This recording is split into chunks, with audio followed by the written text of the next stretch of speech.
This episode is brought to you by Spas and More. I just believe in the power of healing and restoration. And I know that if we can just come together and speak about the hard things, we can finally begin to heal.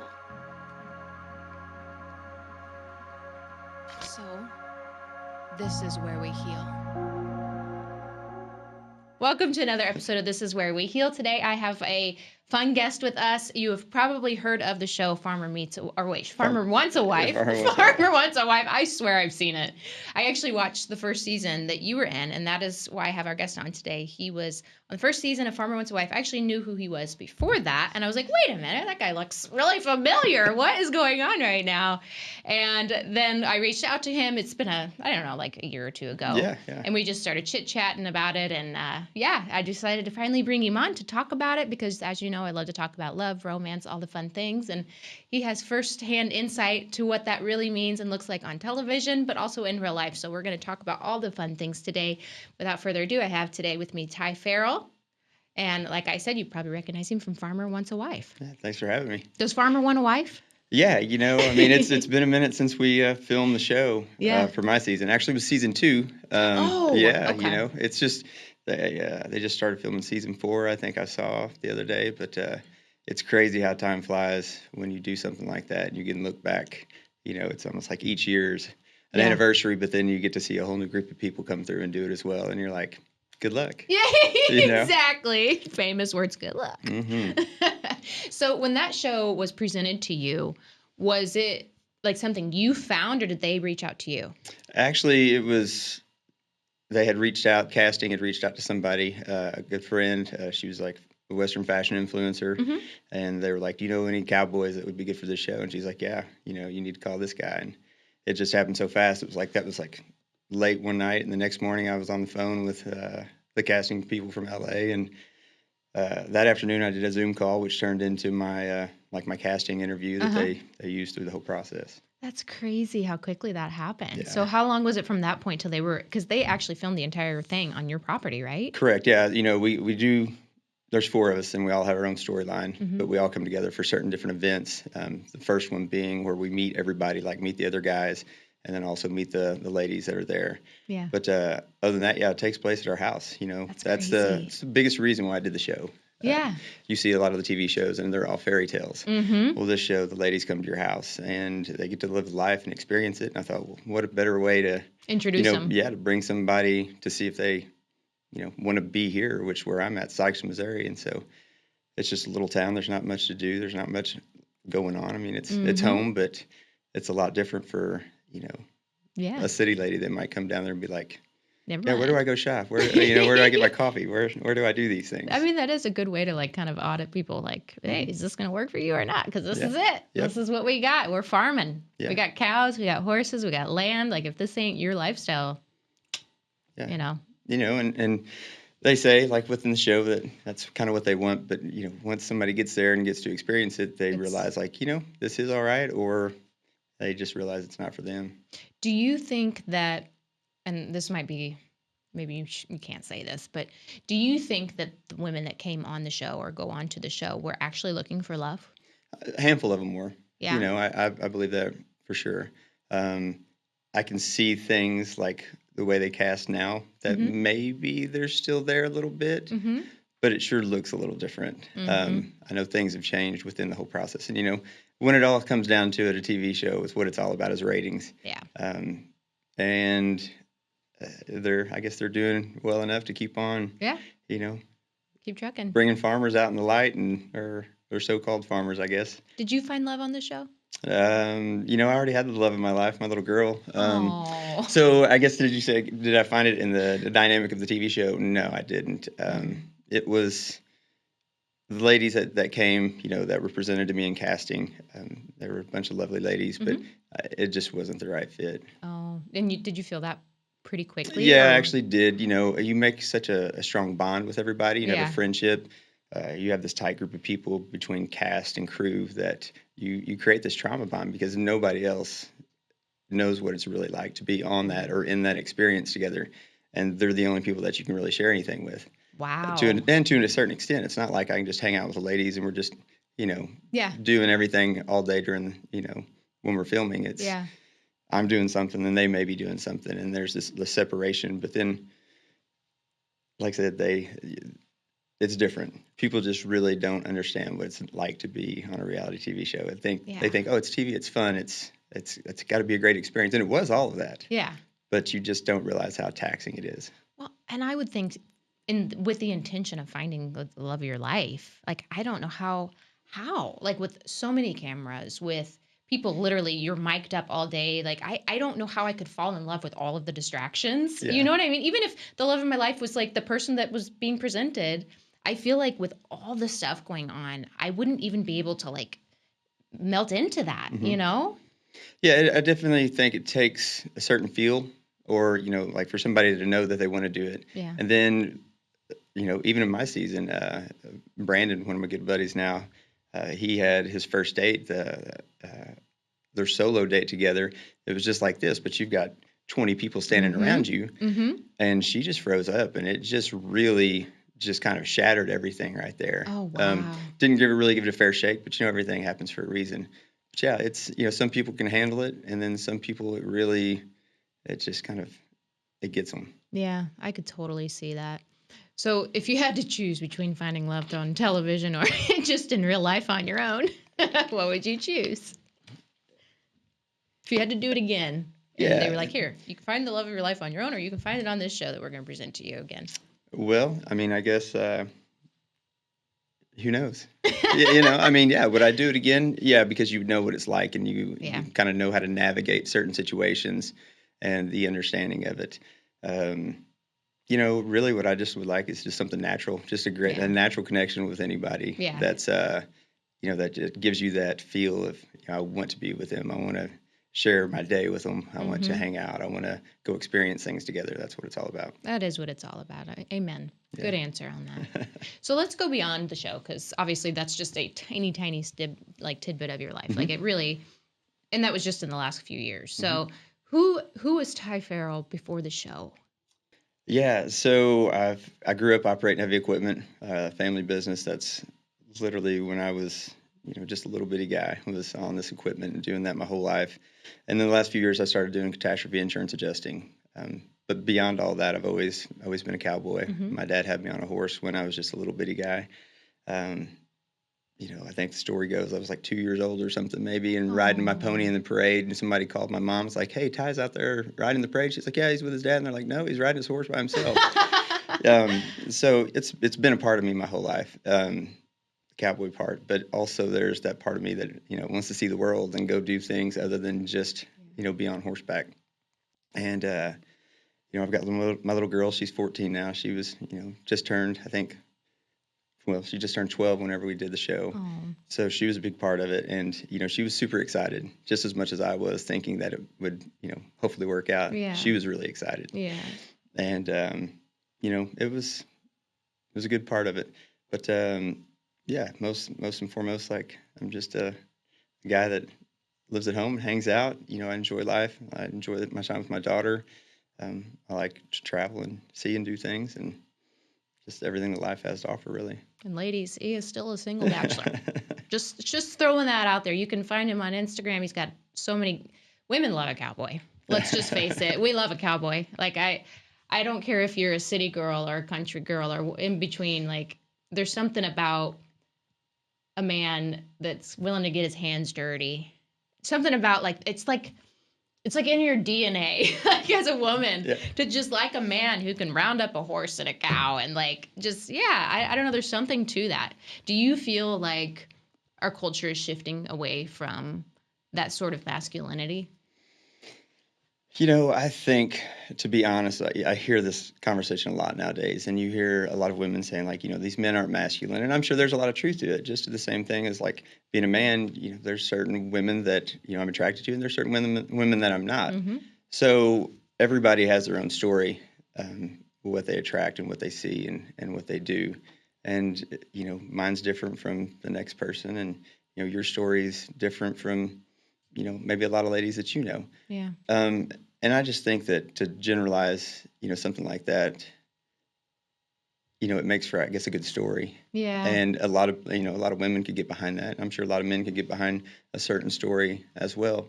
But really, when it comes down to it, it's just all about your own story. That's so What good. makes you as a person, like, how do you, Yeah. are you masculine? Are you, do you have strengths in other ways, Yeah. other areas? Yeah. I mean, to be honest, I'm probably, I'm masculine, but then also I feel a lot. I think a lot. My little girl will be sitting there watching a movie or something, or there's been times that we've been to certain events that I was really happy to take her to, and like the American Rodeo, for example, a handful of years ago, and they had this beautiful opening, and like I had like a little tear coming out of my eye just because I was so happy to be there with her. Oh. And she didn't even have to look back, and she was like, "Dad, are you crying?" And I was like, "Yeah, you got me." Oh, Yeah. no, I think that's so beautiful, and I'm glad you said that because I do think it's true. You can be masculine and still have feelings. You can be masculine and still be in touch with your emotions and express emotion. And I think that's one of the biggest misconceptions we've ever had. Mhm. And one of the greatest detriments to just men in general in the society that we've built around what they're supposed to be. Mhm. Because being in touch with who you are, like it helps you in your relationships. Being able to say, yeah, like I'm feeling this way is going to help you connect with the woman that you love. Yeah, when it all comes down to it, you can't just hold things and let them sit inside you and just get pent up. Mm-hmm. That's going to create more drama within yourself, and you probably would fight that. But then on the other hand, some people can let things out too far and get too carried away. And I think that's the biggest thing that I've learned in life is everybody has their own story, Mm-hmm. and we can sit here and tell our story together, and you can come out of a relationship that you've been in and you're like, wow, I learned a lot from that. Mm-hmm. But then you go to another one and you still have to learn who that person is and how Mm-hmm. they hear you and how you speak to them, and it's just a whole nother language that you have to actually learn. I mean, you can take the things that you've learned, done good and bad, into the next one, but it still doesn't mean it's going to be successful, I guess. Yeah, that's so true. It's interesting because I think most people would look at, someone like you have a farm or maybe a ranch, I guess you could call it. And you are like an outdoorsman in a lot of sense. And you are rugged in a lot of ways too. But they would look at someone like you and just assume you were so the opposite of that. Like men need to work harder and men need to be getting their hands dirty. And if you don't have an axe in your hand, you're not really a man, because that's kind of like that's kind of what you picture when you see someone like you, Yeah. And you're not at all. You're like the opposite of that. You're like, be yourself, be your own unique self. And I think that's really awesome. Yeah. And, whenever I found out, whenever I was going to be a dad and the day that, I found out I was going to be a girl dad, I was like, well, that's God's given her, her to me for a reason, Yeah. So, yeah. Do you feel like having a daughter, like being a girl dad, is what softened you in a lot of ways? That's a good question. Not necessarily. I feel like I've always been, a little bit that way. I was always really close with my mom growing up. Worked with my dad every day, was around my grandpa every day. But, I definitely had that, mother-son bond. Yeah. And, yeah, I don't know. Like with my little girl, it doesn't mean that that's easy and everything's, great all the time. Because now, like I said, yeah, she's 14 and there's that transition from her being, daddy's little girl to, a little lady. And I can see how all those movies are made where, the dad's looking back and it's like, remember how things used to be, like, oh, this is so great. Like, I love that moment. And, and I can see that where she's just like, yeah, that's not me anymore. Oh. Like I'm not that little girl. And like, that's tough. Yeah. That's tough. I'm sure that is. What is the kind of example that you want to set for her to expect? Like when you look at the world, we people talk about how awful dating is right now. Mm-hmm. And like you've experienced this for yourself, just like the dating world, and not to say that it's been awful for you, but there's a lot of people that feel like it's just awful and it's hopeless and there's no good people left out there, which I don't believe. But, a lot of people do. And I'm not saying they haven't had terrible experiences. Yeah. We all have. But what is the example you hope to lead for her so that when she does get to that age in her life where she is starting to choose a partner, Mm-hmm. she goes, these are the things my dad showed me and these are the things that I believe I'm worth. I've had this conversation with her a little bit, not so much about relationships in the future, but, coming from a split home, like her mother and I being divorced, she wants everything to be good in general and with everybody in their friendships and everything. And that's just the kind of person that she is. And I told her, I said, that's a lovely thing. But first and foremost, I never want you to forget this. I want you to be happy first. And I want you to feel confident and know where you're at before you worry about making other people feel good in their situations, because you've got to be full and whole to help anybody else truly. That's so true. I think we grow up believing that if we put ourselves first, it's selfish, right? That we're self-centered. And that's been one of the hardest challenges for me in my life, is finally going, wait a minute, actually, it's more selfish for me not to take care of myself. It's more selfish for me not to listen to my inner voice. It's more selfish for me not to put myself first when I need to, because then I'm not my best self for anyone else either. Yeah. Right? So that's a beautiful message. And I hope every person hears it, and every man with a daughter, like, to give them that message, because it's hard for women too. I'm sure it's hard for men, but I think for women in particular, they do have this belief that they're meant to just serve.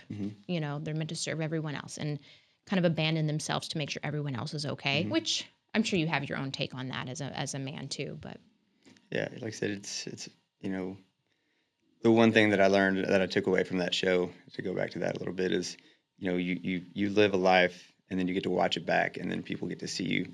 And the big takeaway that I had from it is everybody sees you from their own life experience. And so the same thing, I can say that and I can feel it and I can believe it, and still yet it's always hard for us to actually then live by those words, right? And so with Lennon, it's very much like I see these things, and that's just all I can wish and hope and tell and bang it in her head, but she's still gonna live her own life and make her own decisions, and hopefully they're good ones, and learn from them for yourself.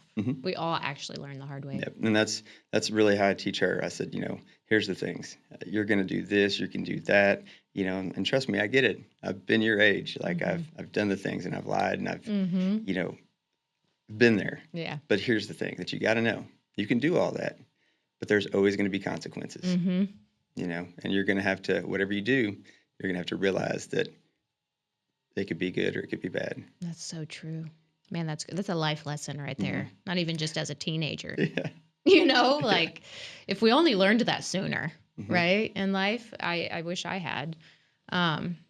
What is something about the show that, or maybe there isn't anything, but that you felt like, or rather, let me rephrase this. Was there anything about the show that you feel like they didn't portray as your authentic self? I feel being authentic in the way that, at the end, I didn't choose anyone. Yeah. And the way people see the show, they see this connection. And what they do see is they see that bond that we all have, and that you go through a lot of difficult experiences through that process that nobody does see. And yeah, like, kissing the ladies and going through it. I mean, look, it's a dating show. Yeah. But that's literally where it ended. Yeah. And I could think at one point, everybody thought I was going to pick Megan, and she's a lovely person. And then we were friends throughout the whole show, and even after the fact, we'd always call and talk and everything, but now she's married and actually got a kiddo and another child on the way. And, wow. It's like, it's a great thing. Like, and that's what she needed. Yeah. She didn't need me, with a, 14-year-old daughter now. And, I wasn't really prepared to have another child, or didn't necessarily want to. And so I knew that I wasn't the right person for her. Oh, wow. But people see that rejection, and it was difficult. Like, that was so tough for me. Aww. Like, it'd be like you're going to break up with somebody, and you've got this set time, this set moment, and you've got 2 days to think about it and prepare for it. And it's coming, and they're not prepared for it. Oh.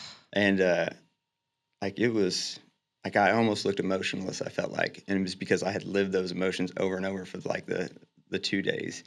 And my biggest regret through that was not letting her know through that, and that was kind of like coming back and getting trapped in the production part of it. And that's a little bit of a regret, because really it made me look like just an asshole. But really, you felt it pretty deeply. Yeah, I mean, it was so difficult, so hard, and what people don't realize is that it was about 2.5 hours worth. It was like, hey, we really need just a little bit more of this. And I'm just like, are you kidding me? You all told me that it would not be like this. And here we are, like 2 hours into it. It was just a miserable day and every part of it. But that was my true authentic self. It was like they wanted me to choose her for TV. And, they said, America loves the love story. And I said, well, to be honest, I don't care because it's not my love story. And I'm not going to do it just for TV. Yeah. And some people got it.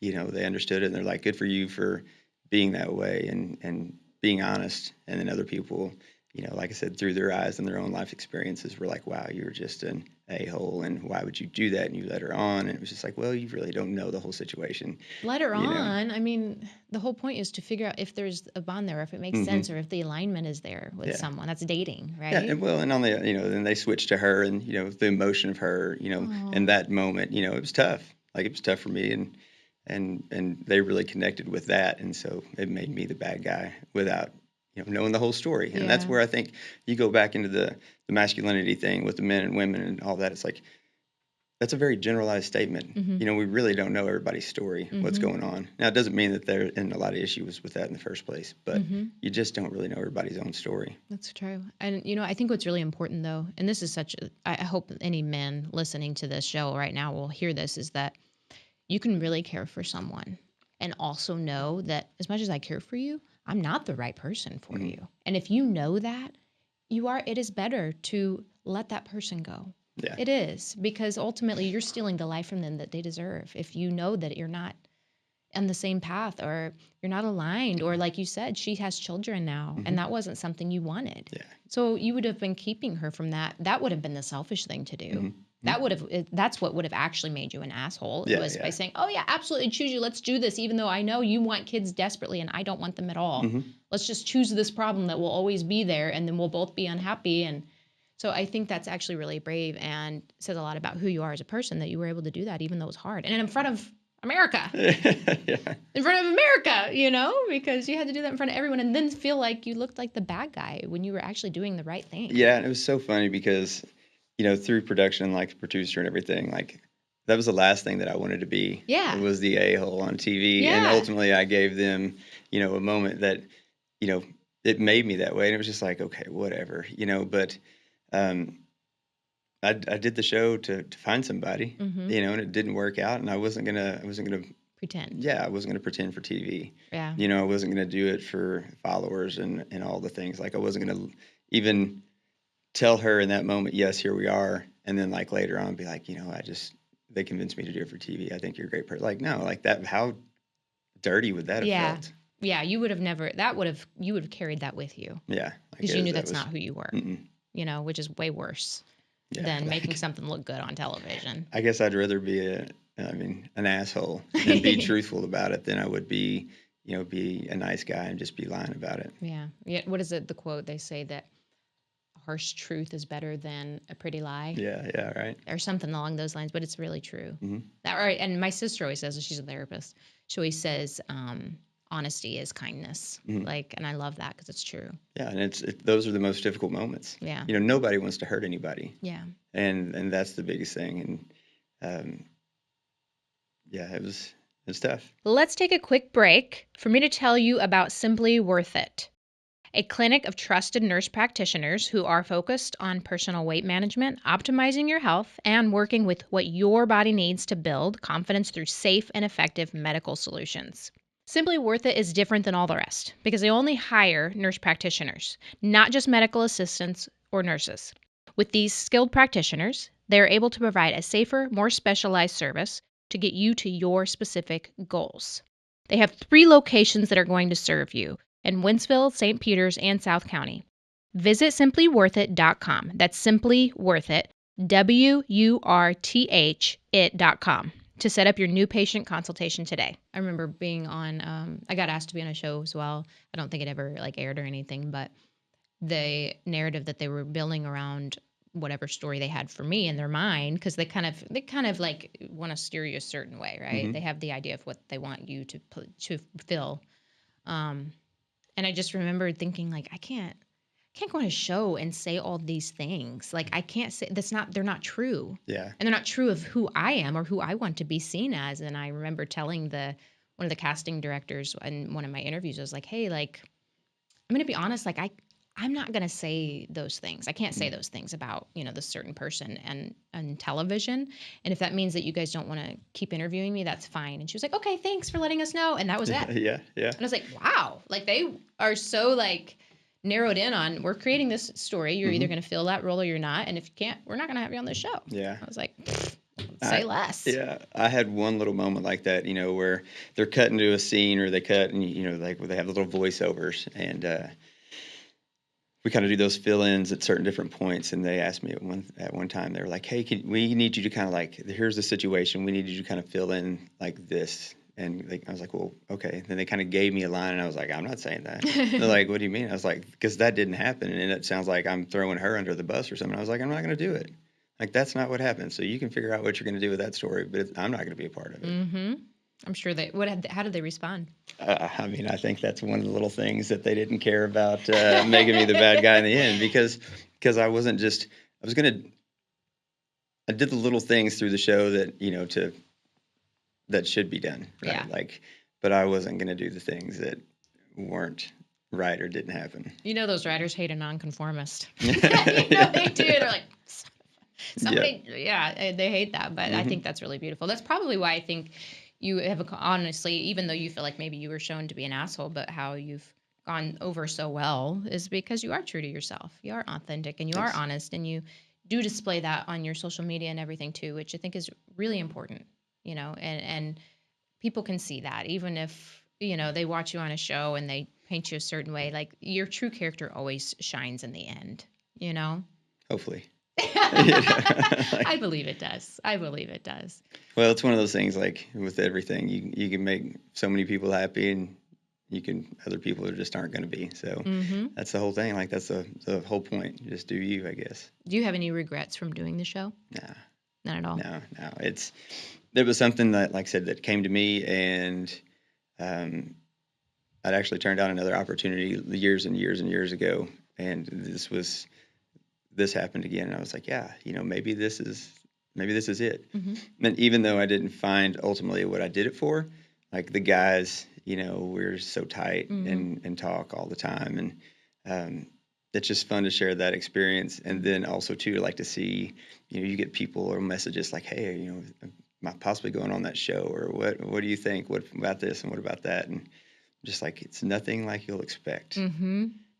Whatever they're going to tell you, they're going to tell you, but it's going to be wild, and during the process, all of us would be like, no, we'd never do this again. And then after the fact, when it was over, you're just like, man, that was unlike anything I've ever done in my life. And we got to go do and see a lot of things that never would have got to be a part of, go to New York City and be on a couple TV shows and do interviews and just to get to experience that with a group of guys that you're really tight with. I mean, I kind of remember that interview. Yeah, it was great. Was it at Good Morning America or something like that? Yeah, I think it was a Today Show or something. Like I don't know which ones they are. I remember seeing you guys all together on that show. Yeah, That's but just funny. so fun.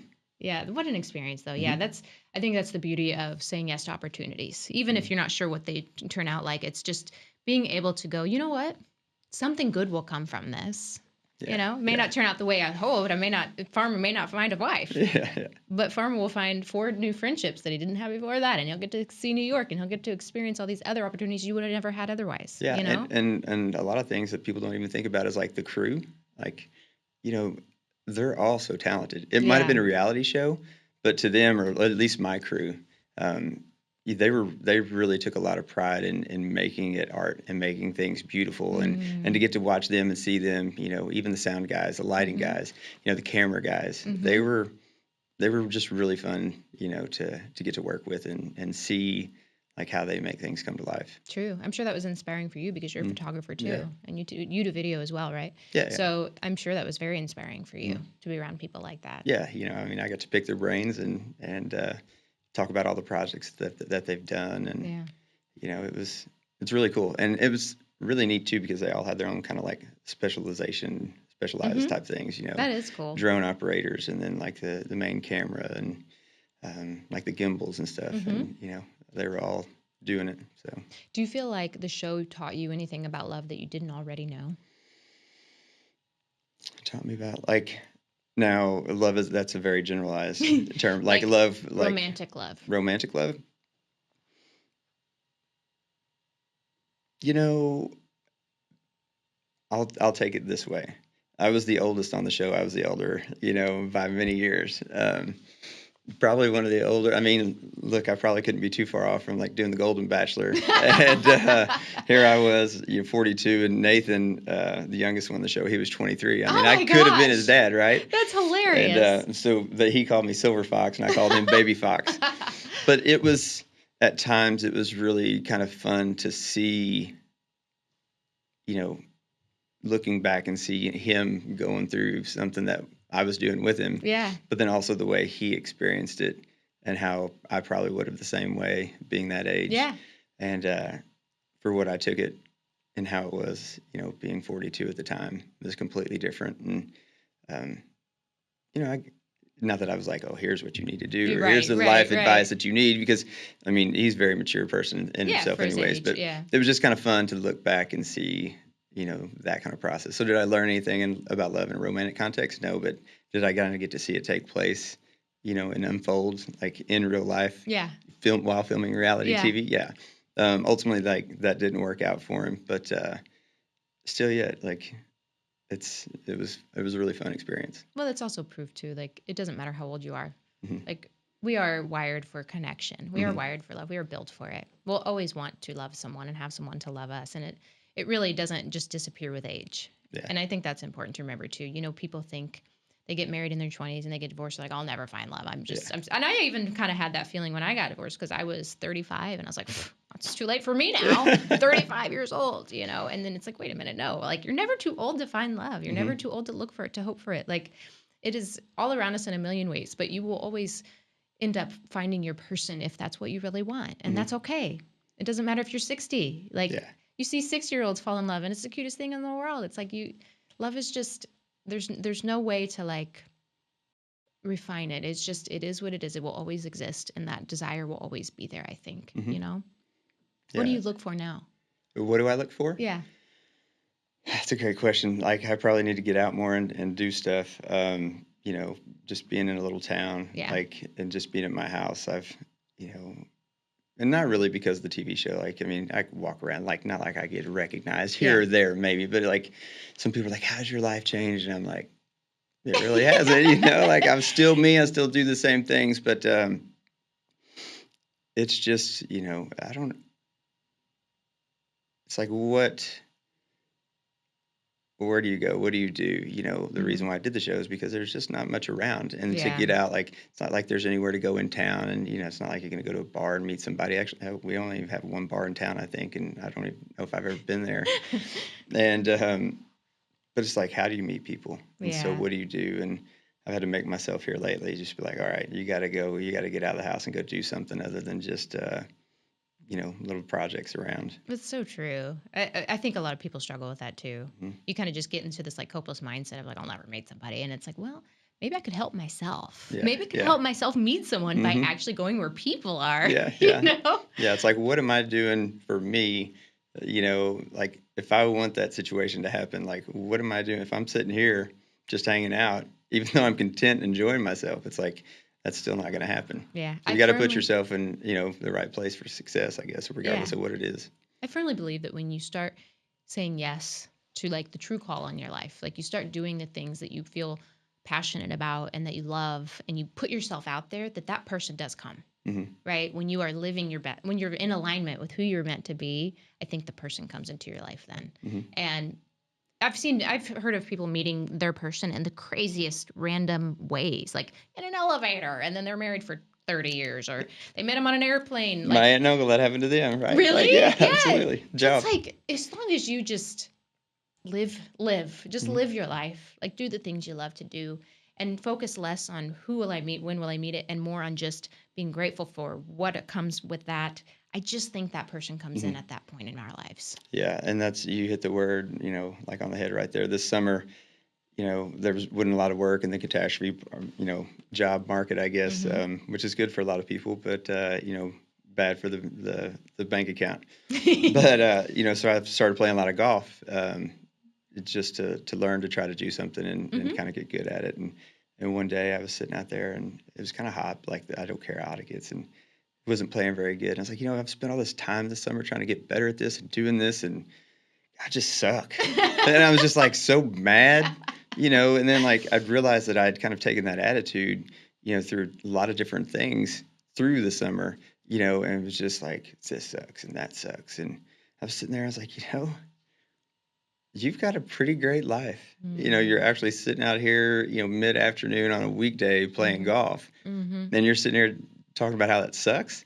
And I was like, I'm pretty grateful for that. And it's just like, poof, everything just changed. And it was so, because you hear that. I mean, you talk about it on a podcast, people could just beat it to death. You got to be grateful. You got to have, gratitude. And there's been times in my life where I'm kind of write something down, like, okay, but just, it was that moment. And it's like, my whole mentality changed, and it wasn't just like about a golf game. It was about everything.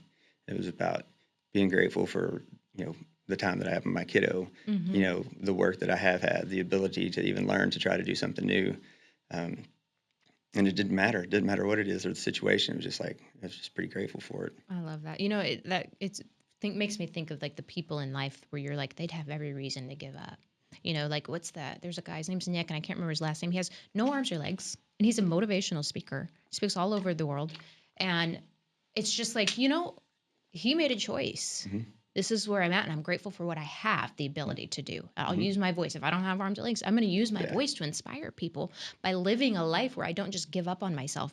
And I just think that's so inspiring, and getting to that place in your life. It really does shift who you are and the life that you live by being able to say, like, I don't have to have everything, but what I have is enough. And man, am I grateful for it. Yeah. It could be so much worse. And it's not that it's about comparison, right? Yeah. There are people that have it better. There are people that have it worse. But it's like just going, you know what? This here is enough for me to be happy. And then it feels like the whole world just kind of like, you start seeing everything differently. Yeah. Everything. You're like looking, you're like, damn, I'm so grateful for this cup of coffee. I just have coffee today. Like, that's a beautiful mind shift. Yeah, a lot of those things come with, that kind of that feeling comes with age, and it comes with experience, and it comes with, it can come with success, and it can come with failure, and that's how you learn. Yeah, it is. You got to screw up, and I'm by far nothing of a perfect person. I've made lots of mistakes and probably hurt a lot of people, and maybe I've made some people feel good, but when it's all said and done, you learn. Hopefully you learn from them. If not, you got some other issues, I guess. But, I guess that's what I'm grateful for. It's like, the good things and the great experiences, and also the bad things that I've done, because you look back on them, you're like, well, that kind of changed my direction and that hurt. But from that, now I've doing this. Yeah. And if it hadn't been for that failure or that mess up, that this wouldn't be happening right now. Amen. Is there anything that who you are right now today, is there anything that you would have said to yourself at 20 or at any age? This is a question I always ask everyone. I always want to know, like, what's the message you would give your young self that with everything you know now, with who you are now? And it can be about love. It can be about life. It can be about anything. Is there something that if you could go back and literally look into your own eyes as the younger version of you and be like, this is important for you to know, what would that be? So a lot of this comes from like being in, like I grew up in a family business and job, and things were comfortable, and I had a lot of nice things. I could do a lot of things, but that's what it was. It was comfortable and content. Like I was very content. And so if I could go back and tell myself right now, I'd be like, look, this is what you are, and you can do a lot of great things, and it feels good, and you've got a lot of freedom, but that's not going to last. Go somewhere and be uncomfortable. Go get away from all of that comfort and step out and really understand what it is to learn to be gritty, and to learn how to screw up and learn how to struggle. Because when it's all said and done, I think the most successful people in the world have had some sort of struggle. Amen. And you hear that in their story. And the people that never have that, maybe by happenstance or chance, they fall into good situations, or, they've had the, certain things that have allowed them to do great things. But really the best stories come from those people that, you can't teach grit. That's so You've got to experience it. Yeah, there's no growth without challenge. Like there just isn't. And learning to embrace that of like, hey, every challenge I face is actually it's creating who I will be and it's changing me for the better. I think that's a really important lesson too. Yeah, that's the one thing that I hope I can't teach it to my daughter. Yeah. And it makes it even harder being a split family. Yeah. But when it's all said and done, I mean, not that this sounds any way, I guess, but I grew up very comfortable. Like I said, I grew up very comfortable, but I worked my butt off. Yeah. Like I worked a lot. But when it's all said and done, like I want her to struggle. And she probably won't like me for it. Yeah. But that's okay too, because hopefully she'll look back someday and be like, if it hadn't been for that, it's the only reason you're doing it is because of love, you know? I looked back at my own life and all the struggles, the things that I went through at the time that I was just like, why me? Why me? No one deserves this. And now I'm like, gosh, I'm so glad those things happened. Mm-hmm. I mean, I wouldn't do them again, but I'm so grateful they happened because I genuinely have come to believe now that those were the things that led to my purpose. Mm-hmm. Like the struggle creates the story that creates your purpose. Yeah. And so you get two choices in life to go, this should have never happened to me. I give up and I just will never try again. Or this happened to me. It changed me. It can also change me for the better if I want it to. And I can create something that goes beyond me with it, Yeah, it's to look and hear those stories about people. It's one thing to hear and see and not experience it. When I think of in life, at those points, people have a decision. Like you said, you move forward, you get gritty and you just do it, or you become a victim of it. Mm-hmm. And like the same thing, like that's the one thing that, I never want Lennon to be a victim of anything. Mm-hmm. For one, any bad thing, of course, like not going there, but the fact of like being in a situation, being like, oh, why me? Yeah. This happened to me. Like, I can't do this. It did. You can't do, like, no, you can. Like, don't be a victim of that situation. Like, push forward and move from it. Yeah. And build you. from it. Yeah. Yeah. It might have happened. It might have sucked, but don't let it like defy you. Yeah. Amen. That's a life lesson for everybody, at every age, really. So if there's anyone that's like listening today and they look at somebody like you and they see you on a television show, they're like, oh, he's everything. He's got it all. Is there a message you would give them listening today of like from what you've learned, not your younger self, but like from everything you've experienced and learned, all the, the TV show, all the different things, being a parent, all these things, is there like a message you would give, like maybe a younger man listening to the show of just kind of not sure where he is in life and not sure who he is? What advice would I give that person? I don't know. I think we've just kind of, summed all of it up. It's you've got to move forward. You got to be gritty, and that can't be taught. And you've got to just take it for what it is. And I think we could always tell somebody. This last summer, I was like on a hike out in Montana, and it kind of comes to the advice things. Like if somebody asked you for advice and you could give them the most sincere, thing that they ever needed to hear, and it's what they need. It's like literally the perfect line, and they can listen to you, but it doesn't mean that they're going to hear you.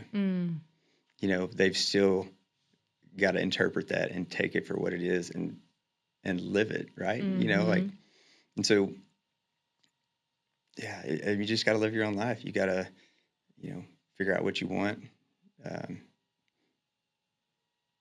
Yeah. And we lead by example, not by what we say. Yeah, exactly. For our kids, for everyone. Yeah, there's definitely the thing of that, it's like you can say whatever you want, but until you put that into action, your words are just words. Amen. That's so good. Well, thank you so much for coming on the show today. Yeah, it's been fun. I appreciate it. I know that my viewers were going to love you. All the single ladies, you're like, what? We got a cowboy on today. They're going to love that. But where can they find you outside of the show? Like social media type stuff. Is that what you're getting? I've got Instagram, like Ty Ferrell and Ty Ferrell photography. Okay. So both Facebook, I guess, whatever. And he's an amazing photographer, by the way. He's going to be doing some work for me and some girlfriends of mine at Unfringed Midwestern. And he's actually, I'm going to be posting the pictures you took of me recently, today or tomorrow. And I'm so excited. They'll be out by the time you see this episode, but he's a phenomenal photographer. So if you're looking for somebody to do photography for you, You're really especially good with like rodeo stuff and cowgirls and horses and all the cool, fun things. I appreciate that. Yeah, when it all comes down to it, really, the photography and videography and all that, it's just all about taking what you have and using the light, using the natural light and bringing that out and making things pop. And Yeah. and like I said, I've always been had an artistic side and didn't realize it until probably 5 or 6, 7 years ago. And Oh, wow. I was always taking pictures of my daughter with my phone, and people are like, "Oh, you'd be a great photographer." And I was like, "Yeah," because I've got a lot of cousins that are, very artistic and draw and got degrees and stuff in art and marketing. And my mother's very artistic, and I never really knew what mine was. And then all of a sudden it was like, oh, there it is. Yeah. Now I still had to learn, a lot of the technical parts of it. I got that camera and was like, wow, what is this? Yeah. But yeah, it's been a fun process learning, and I'm really trying to step into that more and do more of it. Yeah. And not so much in the rodeo world, because there's not much money that comes away from that unless there's like big rodeo events. True. I've seen some of your rodeo pictures and they're so cool. Thanks. Appreciate it. Yeah, so cool. I love it. I've had a couple good mentors, so. Yeah, you did. What were their names again? Well, the two main ones that I've had, Chris Dickinson, which is a great guy, great photographer, and then Matt Cohen, he's a really good buddy, and he probably really changed the whole photography, in the rodeo world. Oh, wow. But there's certain things that happened within all that world, the rodeo world, and he's very outspoken, and he lives his life, and he's not going to candy coat anything. And a lot of big people, don't really like that, and it's a very unfortunate situation because he himself is an amazing photographer. So, but yeah, he's one of those guys where people see his pictures and they're like, man, I want to try to do that. Yeah. And so like that's the greatness in itself. That's so cool. I love that art and creativity can inspire so many people. Yeah, I mean, he's the reason why I started taking rodeo pictures. Oh, and that's stuff. cool. Yeah. That's cool. Shout out to him. Yeah, Matt Cohen? Matt Cohen, yeah. Shout out to Matt Cohen. I can't. If he probably won't ever watch this, but he will see a clip, and he's gonna do the clip of he his is name only. literally gonna roll his eyes and be like, oh my gosh. I love it. Well, thank you again for coming out today. And you guys can check him out on Instagram and check out his photography. Make sure you like, subscribe, follow, all the things. You're gonna love his content. It's amazing, and his story's great. You'll love it. But thank you again. Have a great day, and that's it for today.